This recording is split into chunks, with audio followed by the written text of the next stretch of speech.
Hello everyone, today I'm going to break down my track Shouldn't Know, which I released on Eli Brown's label Arcane.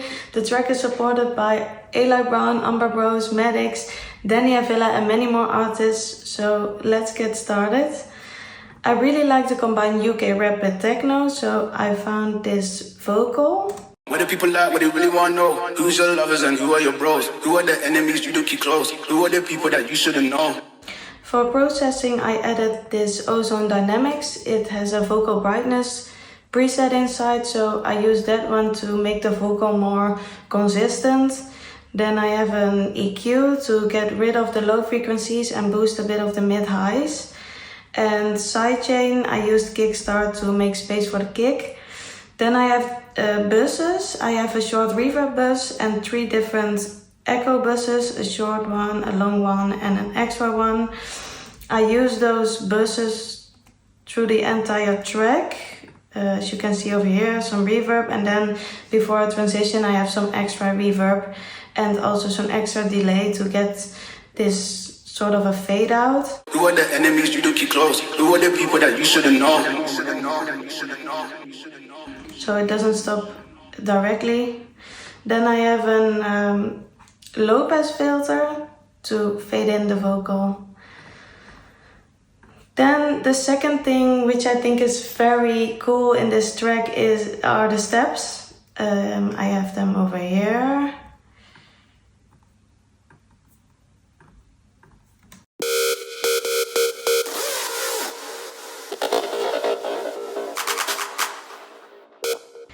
I use this call and response concept, so let's start with the main lead, it's this one.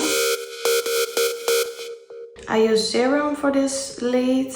Then for processing I added an ozone imager and this wider plugin for the stereo image.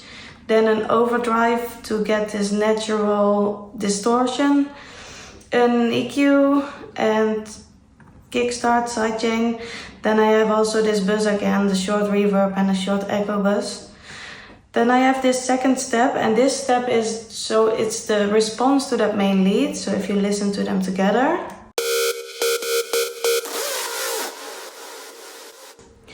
So this step has some sort of the same processing as the main lead, so I don't want to get into it. Then I have another call and response with those steps. So also on this one is the same kind of processing. The only thing I want to mention is this shaper box. It has this panning, so it's going from left to right. And on the claps I don't have so much processing. Then I have some other steps as well. It's no call and response, but it's more for the variation, like this. And like this. And this. So those are the steps. Then I have an ARP, and this ARP is also very present in the track, I think. It's about this one.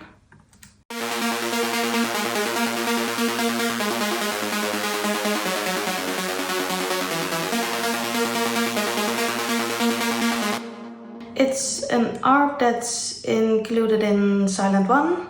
The only thing I did was a wider plugin for the stereo image, an EQ and sidechain. But I did a lot on automation. As you can see over here, I have an automation on the reverb, on the echo, on the release to make the notes a bit longer, on the cutoff 2 times to get a bit of a harsh sound, and also on the low pass filter over here to fade the sound in and out. Then I have a Reese bass, it's this one.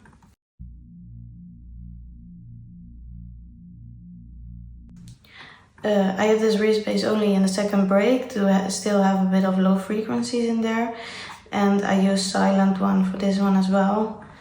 Then I have an atmosphere break sound.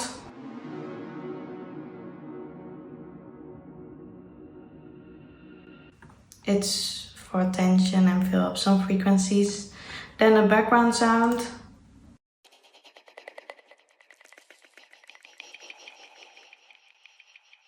This one is there in the entire track. Then I have a kick and a bass, of course, which is very important in techno music for sure. Here's the kick. I chose a sample that is sounding good from itself already. Then the only thing I did is an ozone imager to make sure that the low frequencies are in mono. And an EQ. This time I added a high pass filter, especially for the intro and for before some transitions to get rid of the low frequencies.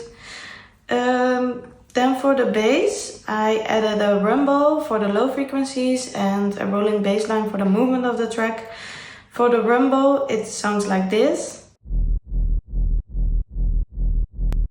It used to have a kick in this sample as well, but I didn't like that kick, so if you listen to it with the kick, I get rid of it because of the sidechain. So now I have only the rumble. Then I did the same thing about processing, so ozone imager and an EQ. Then the rolling bass line. It's actually a sample and I transposed it to the right key over here, and also the same kind of processing, but now it's very important to get rid of the low frequencies because I already have this in the rumble. Then the drums. My drums are very easy in this track. I have only an open head, 2 drum loops, a ride, a clap and a snare. If you listen to them together, sounds like this. On every channel I have some kind of the same processing, so short reverb, an EQ and sidechain. For this open head,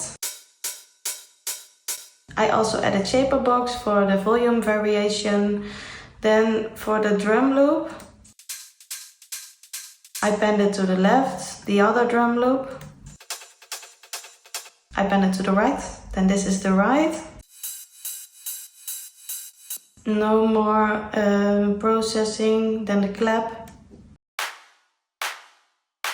Also no more processing, and then I have 1 snare, especially for the build-ups.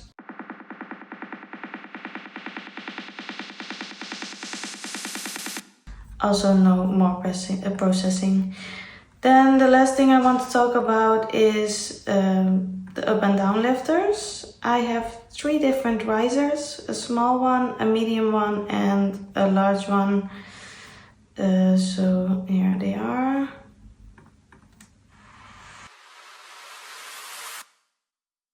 Medium one and a large one. Then 3 different down lifters as well, also a small one, medium one and a toner one. The toner one, I call it like that because it has some sort of tone in it. And then finally crash. It's like this, so nothing more. The only processing on those sounds is the same actually as the drums, like an EQ and sidechain and reverb. Actually that's it. This project isn't that difficult. It's actually quite simple, but simplicity is key, I think. And yeah, I hope you enjoyed it again. Thanks for watching and see you next time. Bye.